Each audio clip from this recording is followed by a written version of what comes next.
देशाला स्वातंत्र्य मिळालं, पाकिस्तान वेगळा झाला, भारत वेगळा झाला, भारतातले मुस्लिम पाकिस्तानात गेले, जे इथं राहायचे होते ते इथेच राहिले. हिंदू मुसलमान यांच्यामधली जी दरी आहे ती 1993 साली 92 साली खूप मोठ्या प्रमाणात वाढली. आणि गेल्या 60 वर्षाच्या सगळ्या या इतिहासामध्ये अल्पसंख्याक समाजाला हा देश आपला आहे का, हे सरकार आपलं आहे का, असे प्रश्न पडत आहेत. आणि म्हणूनच कुठल्या तरी नव्या पक्षाने आघाडी उघडल्यावर त्यांच्याबरोबर जायची भूमिका अल्पसंख्याक पक्ष असो, समाज असो किंवा बहुजन समाज असो, तो घेताना दिसतो आहे. लोकशाहीला हे पोषक नाही आहे. म्हणूनच ही महत्त्वाची चर्चा मी करतो आहे. मी आत्ता खूप महत्त्वाचा मुद्दा घेणार आहे. भिवंडी, मालेगाव, ठाणे, नवी मुंबई, मुंबईमध्ये अनेक असे मुस्लिम बहुल इलाके आहेत जिथे MIMला ताकद मिळणार आहे का, तिथे कुणाचं नुकसान होणार आहे. आणि त्याचबरोबर वाघमारे यांनी जो मुद्दा उपस्थित केला की या टप्प्याच्या बाहेर MIMला यश मिळणार नाही आहे, ही महत्त्वाची चर्चा मी करतो. मी गणेश हाके यांच्याकडे जातो. गणेशजी, मला हे सांगा की जे मुस्लिम बहुल इलाके आहेत ते तुम्हाला नको आहेत का? नाही, नको आहेत असं नाही आहे. आत्ता जी परिस्थिती तुम्हाला सांगितली, ज्या 25 जागा किंवा जिथं म्हणून मुस्लिम बहुल अशा स्वरूपाची संख्या आहे, अशाच ठिकाणी हे लोक, मग मला सर MIMनी मग अन्यत्र का उमेदवार दिले नाहीत? भोकर सारख्या नगर परिषदेमध्ये त्यांनी तुमचे उमेदवार का निवडून आले नाही? दुसऱ्याला बोट दाखवण्यापेक्षा तुमचाही उमेदवार तिथे उभा, त्या अल्पसंख्याक समाजाला तुम्ही जवळचे का वाटत नाही? का वाटलो नाही याचं कारण असं की ध्रुवीकरण, तुम्हाला सांगितलं, आता सांगितल्याप्रमाणे वाघमारे साहेबांनी, की तिथं मुस्लिम समाज मोठ्या प्रमाणात असल्यामुळे मताचं ध्रुवीकरण झालं. आणि मताचं ध्रुवीकरण झाल्यावर आणि जिथं बहुल मुस्लिम बहुल तो म्हणजे क्षेत्र होतं ते, त्यामुळे मुस्लिमांनी जाणीवपूर्वक ते मतदान त्यांना. आता मुस्लिम जो समाज आहे तो असं जाणीवपूर्वक का करेल? तुम्ही जवळचे वाटलं असतं तुम्हाला मतदान केलं असतं, भाजपला केलं असतं, शिवसेनेला केलं असतं. आमच्याबद्दल तर गेल्या म्हणजे 25-30 वर्षापासून काँग्रेस कायम आमच्याबद्दलचं विष मुस्लिम समाजामध्ये पेरण्याचं काम करत आलेली आहे. आणि केवळ ह्यांची ती वोट बँक होती आणि केवळ त्या वोट बँकेसाठी यांनी आम्हाला बदनाम करण्याचं काम काँग्रेसने केलेलं आहे की भाजप हे मुस्लिम विरोधी आहेत, हे यांनी सतत करत आलं. आणि कसं आहे की मुळात मुस्लिम समाज हा अशिक्षित आहे आणि त्यामुळं त्यांना ह्या गोष्टीचं म्हणजे की ज्याला समजून घ्यावं इतके त्यांनी समजून घेतले नव्हतं. पण गेल्या 5-10 वर्षामध्ये जर आपण विचार केला तर आजही मुस्लिम समाज विचारपूर्वक, जो राष्ट्रप्रेमी समाज आहे, जो सुशिक्षित अशा स्वरूपाचा मुस्लिम समाज आहे, तो सुद्धा भारतीय जनता पार्टीबरोबर जोडलेला आहे, आज जुळतो आहे.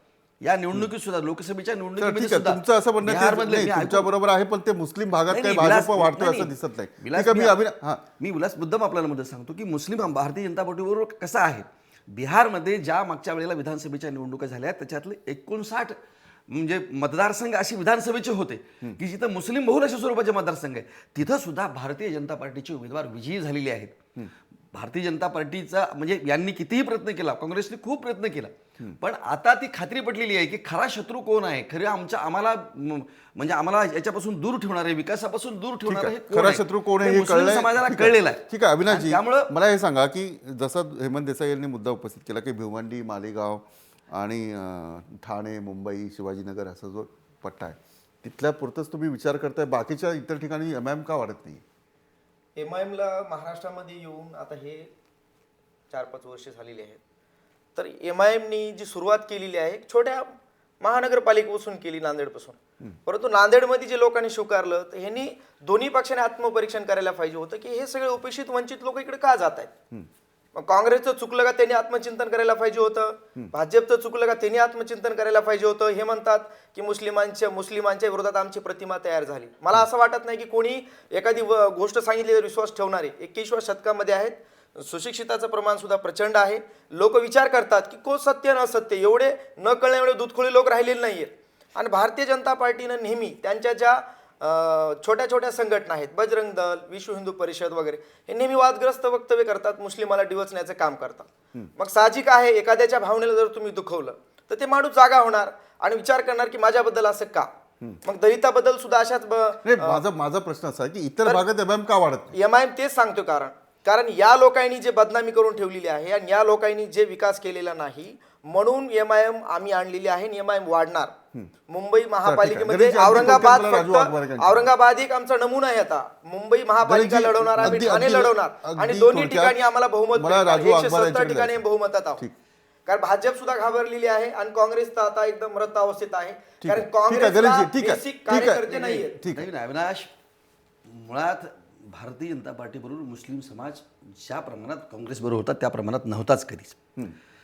नाही प्रश्न जेव्हा- तो का नाहीये नाही, अच्छे का दिन नाही, दाखवले असतात ते आले पाहिजे ना नाही, नाही, तुमच्याकडे. याचं कारण असं आहे की आमच्याबद्दलचा गैरसमज, आमच्याबद्दलचं विष पेरण्याचं काम काँग्रेसने त्यांच्या मताच्या म्हणजे याच्यासाठी केलेलं आहे. मग तुम्हाला 8 महिने दिलेत ना. नाही आठवण दिली म्हणूनच सांगितलं, म्हणून तुम्हाला सांगितलं लोकसभेमध्ये आणि विधानसभेमध्ये सुद्धा या आता झालेल्या 2014च्या निवडणुकांमध्ये मुस्लिम समाजाने भारतीय जनता पार्टीला मतं दिलेली आहेत आणि म्हणूनच भारतीय जनता पार्टी देशातला सगळ्यात मोठा पक्ष, सर्वाधिक खासदार भारतीय जनता पार्टीचे निवडून आले.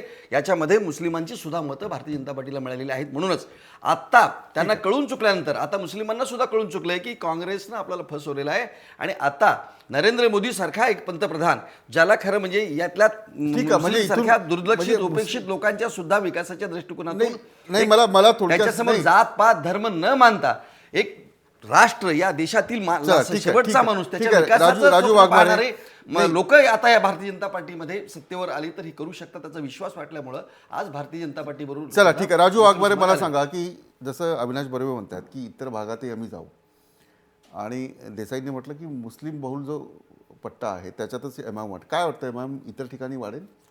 नाही विलासजी, एमआयएम इतर ठिकाणी वाढण्याचा प्रश्नच येत नाही.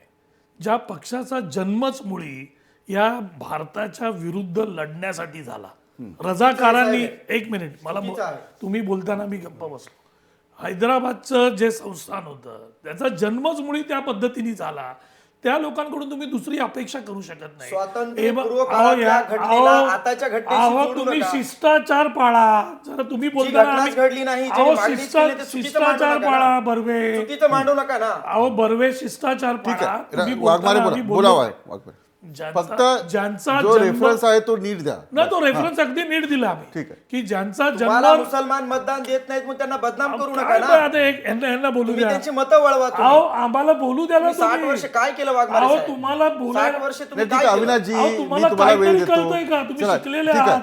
नाही ठीक आहे. काय तुम्ही टीव्हीवर बोलताय? नाही शिष्टाचार ठीक पाळा. आहे. नाही पण वाघमारे प्रश्न असा आहे की हे म्हणतात की आता मुस्लिम आमच्या बरोबर आहे, हे म्हणतात मुस्लिम आमच्याबरोबर. तुमच्याबरोबर आता राहणार आहे का मुस्लिम? बघा विलासजी, मुस्लिमांसाठी दलितांसाठी या 60 वर्षामध्ये जे काँग्रेस पक्षाने केलं ते कोणी करू शकलं नाही.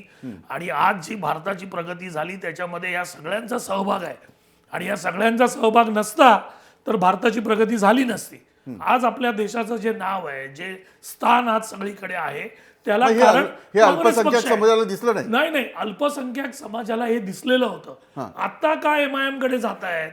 कारण बीजेपी शिवसेनेचं जे धोरण आहे आणि जे कम्प्लीट उजवी विचारसरणी आहे जी मुस्लिमांच्या विरोधात आहे, त्याच्यामुळे कुठेतरी भीतीची भावना आज ज्या अल्पसंख्याक समाजामध्ये आलेली आहे त्या भावनेला फुंकर घालण्याचं काम किंवा त्याच्यामध्ये द्वेष पसरवण्याचं काम नाही तुम्ही आता जे सर- ओवेसी नाही, करतायत नाही, एक मुद्दा असा आहे त्याच्यामुळे नाही, एक मुद्दा असा आहे की मुस्लिम ठीक आहे समाज तिकडे गेलेला आहे. अल्पसंख्याक समाज हा तुमच्या बरोबर आता आला नाही द्वेष पसरवताय म्हणून. बहुजन समाजही तुमच्या सोबत नाहीये. नाही, बहुजन समाज आमच्याकडे आहे. हे जे तुम्ही चित्र बघताय, दलित चळवळीचा प्रश्न असा झाला की दलित चळवळीचा जो आरपीआयचा जो पक्ष होता, जो परमपूज्य डॉक्टर बाबासाहेब आंबेडकरांनी एक दलित चळवळीसाठी काढला होता, त्या पक्षाची जी स्थिती जी मगाशी देसाईंनी सांगितली, त्यामुळे दलित हा जो समाज आहे हा सर्व पक्षांमध्ये विखुरला गेलेला आहे. त्याच्यामुळे दलित फक्त काँग्रेसमध्ये आहेत अशातला प्रकार नाही आहे, तो सगळ्या पक्षामध्ये विखुरला गेलेला आहे. त्याच्यामुळे दलित फक्त 6 जर उमेदवार निवडून आले त्याच्यामुळे पूर्ण दलित समाज एमआयएम कडे जातोय अशी भाषा करणं हे चुकीचं आहे. चला, ठीक RPI कडे आहे. पण ठीक- दलित समाज आहे, ठीक- ठीक काँग्रेसकडे आहे. पण दलित नाही समाज पण आहे. वाघमारेजी आंबेडकरांनी शेड्यूल कास्ट फेडरेशन आणि आरपीआय जो आहे तो पक्ष सगळ्या समाज देशासाठी निर्माण केला होता, असं पर्टिक्युलर एका समाजासाठी केला नव्हता. हा इतिहास आहे. मी सुनील शिंदे, मी येतो तुमच्याकडे, सुनील शिंदे यांच्याकडे येतो. सुनीलजी, आता मला असा प्रश्न पडतो की महाराष्ट्रात तुमचं सरकार आलेलं आहे, तुम्ही भाजपसोबत आहात, तर साधा प्रश्न आहे की हे सगळे अल्पसंख्याक लोक किंवा बहुजन वर्ग जो आहे तो शिवसेना भाजप जवळ येताना दिसत नाही. हे नवी मुंबईतही दिसलं आहे आणि औरंगाबादमध्येही दिसलं आहे. बघा, केवळ औरंगाबादची निवडणूक हा एक अपवाद असू शकतो.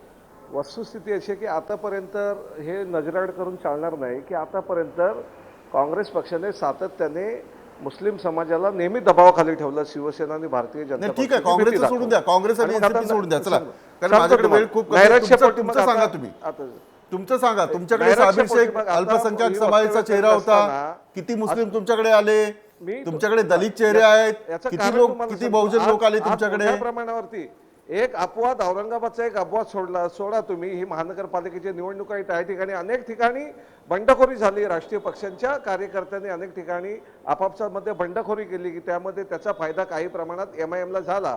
परंतु औरंगाबाद वगळता, संभाजीनगर वगळता अन्य भागामध्ये, मग मुंबई असेल, नवी मुंबई असेल, ठाणा असेल किंवा महाराष्ट्र राज्याचे इतर भाग असतील, या ठिकाणी अनेक मुस्लिम तरुण, अनेक मुस्लिम समूह हे शिवसेना आणि भारतीय जनता पक्षाच्या पाठीमागे ठामपणे उभे आहेत. कारण त्यांना कुठेतरी कळून चुकलंय की चला, केवळ ठीक आहे. धर्माच्या चला, नावावरती या चला, ठिकाणी तुमचं आपलं- बसं म्हणणं आहे की या तो ठिकाणी तुमच्या सोबत आपलं आहे. जीवन- अगदी थोडक्यात अविनाशजी तुमचा मुद्दा द्या, कारण मला देसाई यांच्याकडे जायचं. माझं म्हणणं या ठिकाणी असं आहे की यांनी जे सांगितलं की दलित चळवळीमध्ये रिपब्लिकन होती आणि त्यांनी म्हणजे विखुरले गेले वगैरे, हे दलित चळवळीचा विषय झाला. परंतु मला एक सांगायचं की काँग्रेसच्या कालखंडामध्ये चंद्रकांत हंडोरे सारखा एक लढवया मिनिस्टर होता. मी समर्थन नाही करत, पण त्यांचं काम चांगलं होतं. चंद्रकांत हंडोरेला हटवून त्या ठिकाणी तुम्ही दुसऱ्या मिनिस्टरला तिथं दिलं. त्या ठिकाणी कोणाला असंख्य दिलं? जाती आहेत, वर्षा असंख्य. गायकवाडांना ऐका, दिलं. आता तुम्ही शिष्टाचार त्या पाळा. पण दलितच ऐका आहेत. तुम्ही, मला एक म्हणे, नाही वर्षा गायकवाडांना दिलं नाही. समाज कल्याण खातं तुम्ही कोणाला दिलं, नीट तपासा तुम्ही काँग्रेसच्या आहात. वर्षा त्या गायकवाडांनी ठिकाणी घेतलं. समाज कल्याण खातं हे उपेक्षित वंचित ज्या जाती आहेत त्याच्यामध्ये 18 पगड जातीचे लोक आहेत, छोट्या छोट्या स्कीम योजना आहेत. चंद्रकांत हंडोरेला हटवून त्यांनी दुसऱ्या मिनिस्टरला बसवलं आणि त्यांना काम सुद्धा करू दिलं नाही. याच्यामध्ये राष्ट्रवादी काँग्रेसनं सुद्धा दबाव आणला होता. मग काम करणाऱ्या काँग्रेसमधले लढवई नेते सुद्धा ह्या काँग्रेसवाल्यांनी गप बसवले. त्यानंतर जे बाहेरून होते यांना सुद्धा बदनाम करण्याचं काम यांनी केलं. नामांतराची चळवळ, बाबासाहेब आंबेडकरांच्या विद्यापीठाची नामांतराची चळवळ 16 वर्ष चालवायची काय गरज होती? 16 वर्ष काँग्रेस आणि काँग्रेसची सत्ता होती आणि हेच काँग्रेसच्या लोकांनी 16 वर्ष का नामांतर केलं नाही? कारण चळवळीमध्ये आलेले लोक एका समुदायाचे आहेत, यांनी असं दाखवण्यासाठी हे केलेलं आहे. परंतु एका समुदायाचे ते नव्हते, सगळ्या समुदायाचे ठीक लोक आहे, उतरले होते ठीक आहे. आणि यांनी ठीक लोकांच्या आहे, म्हणजे मनामध्ये काँग्रेस- द्वेष पेरण्याचं काम काँग्रेसने केलेलं आहे. चला, ठीक आहे, ठीक आहे, माझा वेळ संपत आलेला आहे. गणेश आके, तुमचा शेवटचा मुद्दा. नाही, वाघमारे जे म्हणाले ना की यांना म्हणजे मुस्लिम बांधवांना की भाजपकडून भीती वाटली, शिवसेनेकडून भीती वाटली आणि म्हणून ते त्यांच्यापासून दूर गेले. वस्तुस्थिती तशी जर असती तर त्यांनी काँग्रेसबरोबर आले असती. चला, ठीक आहे, त्यांना काँग्रेसबरोबर नाहीच आहे, हे स्पष्ट दिसतंय. काँग्रेसनी हेमंत फसवणूक देसाई, केलेली आहे हेमंत त्याची. देसाई, हे मी स्पष्ट असल्यामुळे त्यांनी- शेवटची प्रतिक्रिया तुमच्याकडून घेतो. किती मोठं आव्हान आहे रिपब्लिकन पक्षाला. मी खास करून मनसेचा मी उल्लेख यासाठी नाही केला कारण त्यांचे प्रतिनिधी इथे नाही आहेत. मला सांगा की बहुजन समाज जो आहे हा शिक्षित आहे, अल्पसंख्याक समाज जो आहे तो आणखी फारसा शिकलेला नाही आहे. हे कॉम्बिनेशन आता इथून पुढे पाहायला मिळेल. जर मुख्य प्रवाहातल्या पक्षांनी यांना केवळ वापरून फेकून देण्याचं कारभार किंवा धोरण आपलं चालू ठेवलं तर या प्रकारचं कॉम्बिनेशन आकाराला येऊ शकतं. परंतु ते त्या त्या प्रदेशाच्या त्या त्या भागाच्या परिस्थितीवर अवलंबून आहे. मला सगळ्यात महत्त्वाचा मुद्दा सांगायचा तो असा आहे की आता भारतीय जनता पक्षाचे प्रवक्ते असे म्हणाले की जात धर्म याचा आम्ही काही विचार केला नाही.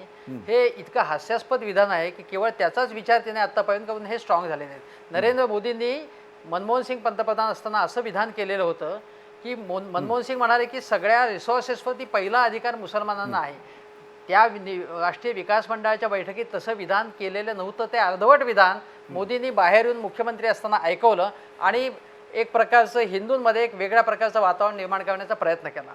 त्याचप्रमाणे आता नरेंद्र मोदी अलीकडे असं म्हणाले की या देशातले सगळे मुसलमान हे बहुसंख्य मुसलमान हे देशभक्त आणि देशावरती प्रेम करणार आहेत. असं जर ते म्हणत असतील तर त्याचवेळी त्यांच्या अनेक नेत्यांचं वर्तन किंवा वक्तव्य ही वेगळ्या प्रकारची आहेत. त्यामुळे त्याचप्रमाणे काँग्रेसचं जर आपण बघितलं का काँग्रेसचा स्ट्रॅटेजी आहे की काँग्रेसची स्ट्रॅटेजी असेल की मुसलमानांना आत्ता गेल्या विधानसभाच्या निवडणुकीच्या पूर्वी आरक्षण, मुस्लिमांना आरक्षण घोषित केलं त्यांनी. त्याच्या अगोदर आरक्षण करावं असं त्यांना वाटलं नाही आणि महाराष्ट्रातल्या मुसलमानांची स्थिती, महाराष्ट्रातले मुसलमानांची अतिशय वाईट स्थिती आहे. सर्व निकषांवरती स्थिती वाईट आहे. त्यामुळे या प्रकारचं धोरण मुख्य प्रवाहातल्या लोकांचं असेल तर या प्रकारचं ओबीसीसारखे जे पक्ष आहेत ते याच्या काळात पुढे जाऊ शकतील आणि त्या यांची दिवाळखोरी त्याला कारणीभूत आहे हे आपण लक्षात घेतलं पाहिजे. चला, मी या चर्चेत सुनील शिंदे, गणेश हाके, अविनाश बर्वे, राजू मागवारे, हेमंत देसाईचे मान्यवर होते. MIMमुळे काय फायदा आहे, काय तोटा आहे आणि तोटा कुणाचा, नुकसान कुणाचा, हा शोध घेण्याचा प्रयत्न केला. मी चर्चा इथेच थांबवतो. आपण पाहता जय महाराष्ट्र, थेट अचूक बिनधास्त.